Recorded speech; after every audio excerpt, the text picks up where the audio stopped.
तो आपको क्या लगता है कि सोहेल आफरीदी जो उनका इस वक्त तर्ज हुक्मरानी है अपने सूबे के अंदर, क्योंकि सिर्फ जो है वो स्ट्रीट मूवमेंट से तो मामलात आगे नहीं बढ़ते, सूबे के अंदर एज एन एग्जीक्यूटिव कोई कारकर्दगी भी दिखानी होती है, तो उनकी तर्ज हुक्मरानी को कैसे देखते हैं? और आप ये जो उनका दौरे पंजाब था, इसका उनको कोई सियासी फ़ायदा हुआ है या नुकसान हुआ है? स्ट्रीट मूवमेंट की बात तो वो कर रहे हैं। देखें, जब क्राइसिस होता है ना, या जब आप एजिटेशन के मोड में होते हैं, तो उस वक्त कारकर्दगी और ये वो, इस वक्त तो उनको सिर्फ इस चीज़ पे देखा जा रहा है कि how steadfast he is, how agitative he is, how जो है किस तरह ही इज़ डिफाइंट और नॉट। तो इसी पे उन पे तालियां बज रही हैं। तो कारकर्दगी तो तब होगी जब हालात नॉर्मल होंगे, जब उनको इस तरीके से जज किया जाएगा। तो अभी तो वो डिफाइंस की जजमेंट में हैं। और ये जो दौरा पंजाब था, ये भी उसी तरह का अपरोर क्रिएट करना था कि जिसमें आप डिफाइंट लगें, जिसमें ये लगे कि भाई तहरीक इंसाफ जो है वो अभी भी उसके अंदर ताकत है रेजिस्टेंस की। तो ये सारे एलिमेंट्स इसीलिए वो लाहौर तशरीफ़ लाए, और ज़ाहिर है उससे उनको ख़बरें मिली, इससे उनको नाम मिला, इससे उनके जो है बगरचे कोई बहुत बड़ा ना इस्तकबाल हुआ, कुछ ना हुआ, लेकिन उनको ऐसी ख़बरें मिल गई जिससे उनकी जो रेपुटेशन थी और सर्वाइवल थी वो बेहतर हो गई। तो अब वो सिंध के दौरे की बात भी कर रहे हैं सोहेल आफरीदी साहब। अब आगे ये गुफ्तगू शुरू हो गई है कि हम पंजाब गए थे, अब हम सिंध भी जाएंगे। तो आपको क्या लगता है, वहाँ पर भी कोई उनको इस तरह का सख्त एक रद्द-ए-अमल सामने आएगा, या सिंध में उनका इस्तकबाल ज़रा डिफरेंट तरीके से हो सकता है?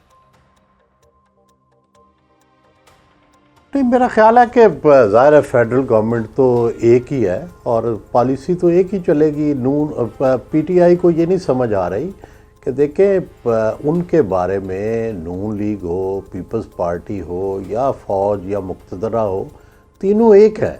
उनके आपस के मसाइल अपने अलग हैं, लेकिन पीटीआई को कोई रास्ता देने को तैयार नहीं है, क्योंकि सब ये समझते हैं और कन्विंस इस वक्त तक यही है कि भाई अगर हमने रास्ता दिया तो ना ये हमें छोड़ेंगे, ना मुल्क को छोड़ेंगे, ना फ़ौज को छोड़ेंगे।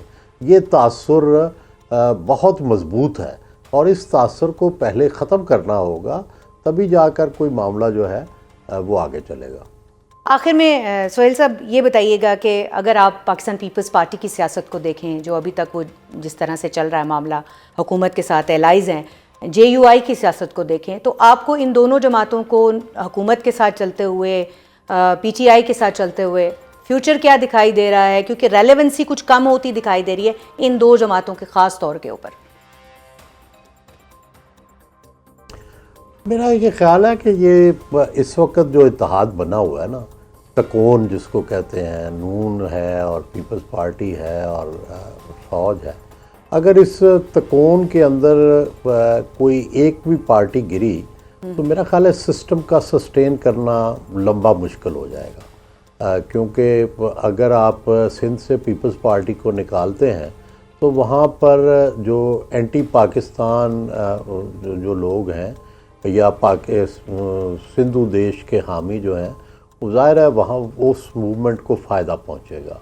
और दूसरी तरफ आप नून को निकालते हैं, चाहे ये कमज़ोर है, चाहे जितनी भी है, लेकिन ये वाहिद पार्टी है जो बार बार पंजाब में जीती रही है और उसको टैक्टिक्स को जानती है, पंजाब के टैक्टिक्स को।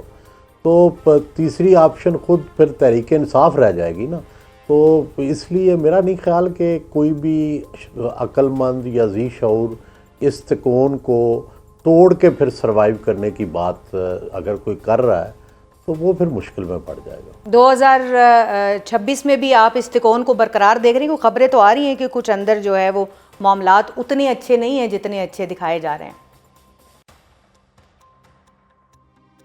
पता नहीं वो तो क्या है क्या नहीं होगा, मुस्तकबिल के बारे में तो कहना मुश्किल है, लेकिन मुझे ये लगता है कि अगर कोई गड़बड़ भी है, और डेफिनेटली गड़बड़ होती है जब आप तीन मुख्तलिफ चीज़ों को जोड़ने की कोशिश करते हैं, तो गड़बड़ तो होगी, लेकिन उसको अगर सेटल ना किया गया, उसकी बजाय लड़ाई हो गई, तो फिर मैं देखता हूँ कि फिर ये सिस्टम की सस्टेनेबिलिटी शायद थोड़ी देर तो हो जाए, ज़्यादा लंबी नहीं होगी। आप ये देख रहे हैं कि अगर खान साहब निकल जाते हैं तहरीक इंसाफ में से तो उसके बाद जो है वो कोई तहरीक इंसाफ का ज़ाती जो है वो वजूद नहीं रहेगा, ज़ाती वजूद सिर्फ खान साहब के साथ ही। तो ये भी बताइएगा बड़ाई साहब के मुज़ाकरात जो है वो आगे किस तरह से आपको बढ़ते हुए दिखाई दे रही है, उसके लिए क्या मसाइल हैं जो आपके ख्याल में दूर होने चाहिए? एक तो ये कि दोनों तरफ जो है वो इस वक्त जो लैंग्वेज यूज़ की जा रही है वो भी एक बड़ी वजह है कि सियासी तौर पे जो एक पार्लिमानी ज़बान है वो इस्तेमाल नहीं की जा रही, कहीं से सियासी खाना बदोश की आवाज़ आती है, कहीं से जंगली की आवाज़ आ रही है। तो ऐसे में कैसे बात आगे बढ़ सकती है? बिल्कुल सही बात है, लेकिन जाहिर है कि कॉमन सेंस और जो जिसको कहते हैं कोई सियासी दानिश, वो तो बरूए कार नहीं है। एक एक स्टेप पीछे हटना पड़ता है। जब भी आपकी कोई सुलह करना पड़ता है तो आप अपने अपने स्टांस से पीछे हटते हैं। तहरीक इंसाफ के जो डाई हार्ड लोग हैं या एग्रेसिव लोग हैं या जिनको मैं अकाब कहता हूँ, तो ये अकाब जो हैं उनको ये सूट करता है कि एक हार्ड स्टांस जो है वो लिया जाए, और ताकि एक तो ये है कि वो जो ओवरसीज़ हैं उनको गरमाया जाए और पाकिस्तानियों को भी गरमा के रखा जाए। लेकिन ज़ाहिर है इस स्टांस से कुछ मिला नहीं है। कोई इनकलाब आ जाता या आ जाए उसका नहीं मुझे पता, लेकिन इसका काउंटर जो है वो नुकसान हुआ है बहुत ज़्यादा, और ये बाहर बैठे हुए जो लोग हैं वो ये कर रहे हैं। और दूसरी तरफ जो यहाँ पे लोग सुलह सफाई वाले, जिनको फाख्ता कहते हैं, जो समझते थे कि कोई रास्ता निकल सकता है, वो आहिस्ता आहिस्ता पीछे हटते जा रहे हैं और उनके लिए स्पेस नहीं रही। गंडापुर का पीछे हटना भी इसी सिलसिले की कड़ी है।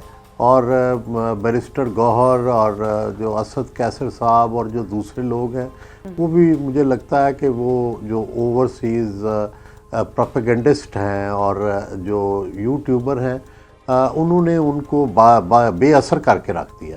और इस वक्त सारा कुछ पीटीआई का अगर कोई लीडरशिप है तो वो वज़ीर आला अफरीदी के पास है, लेकिन वो भी उस दिन तक कि जिस दिन तक वो भी इंतहा पसंद रहेंगे। जिस दिन उन्होंने ये फ़ैसला किया कि मैंने इस्टेब्लिशमेंट से कोई मुज़ाकरात करने हैं, कोई बात करनी है, उस दिन आप देखिएगा कि उनके ख़िलाफ़ भी एक कैंपेन शुरू हो जाएगी। तो पहली तो बात यह है कि ये it should start from Imran Khan himself, कि वो एक पहले कोई कमेटी बनाए और उनको संजीदा फ़िक्र और फिर उनको कॉन्फिडेंस भी दें। अब देखिएगा कि जिस दिन महमूद खान अचकज़ई ने कोई ऐसी बात की जिसका पीटीआई का भी के पीछे हटने की बात हो, तो आप देखिएगा कि महमूद अचकज़ई साहब के लिए भी वो उस हमले को बर्दाश्त करना मुमकिन नहीं रहेगा। तो ये एक प्रॉब्लम है जिसको पीटीआई ही को खुद ही टैकल करना चाहिए। रऊफ़ हसन साहब को किस तरह से उन्होंने हटाया, किस तरह से, पूरी एक कहानी है कि जो भी बंदा मुज़ाकरात करने की या एक मॉडरेट रास्ता ढूंढने की कोशिश करता है, उसके ख़िलाफ़ एक कैंपेन शुरू हो जाती है। और दूसरी तरफ इस्टेब्लिशमेंट भी और हुकूमत भी, वो तो ज़ाहिर है रास्ता ही नहीं देना चाहते ना उनको। वो समझते हैं कि ये इनको रास्ता दिया तो ये हमें गिरा देंगे। तो इनको ये जब तक ये एश्योरेंस नहीं देते कि हम आपको गिराएंगे नहीं, तो वो इन्हें रास्ता क्यों दें।